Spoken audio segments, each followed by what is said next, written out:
Welcome to our channel. Today we how to configure Brandfolder for approving brand assets with Teams, detailed guide step by step clearly.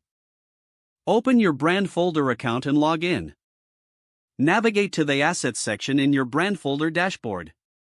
Select the brand assets you want to configure for approval.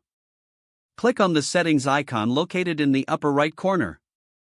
Look for the Approval Workflow option in the Settings menu. Activate the Approval Workflow feature by toggling it on. Add team members who will participate in the approval process. Specify the roles for each team member, such as reviewer or approver. Set deadlines for the approval process to ensure timely feedback. Choose whether to allow comments on each asset during the review. Customize email notifications to keep the team informed of status updates. Save your changes to apply the new approval workflow settings. Review the assets that are now in the approval queue.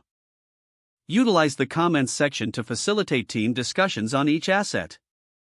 Track the status of approvals through the dedicated workflow dashboard. Once approvals are granted, download or publish the approved assets as needed. Regularly assess your approval workflow settings to optimize team collaboration. Make adjustments based on team feedback to improve the approval process. Ensure that all team members are trained on how to use the new system effectively. Monitor the workflow for any bottlenecks or recurring issues. With these steps, you can efficiently manage brand asset approvals with your teams in Brandfolder.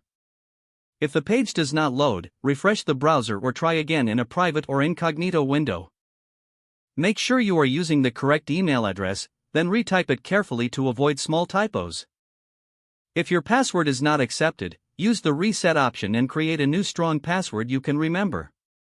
Check your spam folder for verification or security emails, then complete any requested confirmation steps. Enable two-factor authentication if available to improve account security and reduce unauthorized access risk.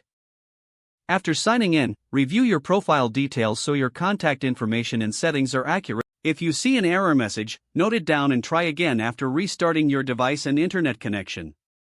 Don't forget to like this video and subscribe to our channel for more step-by-step tech guides.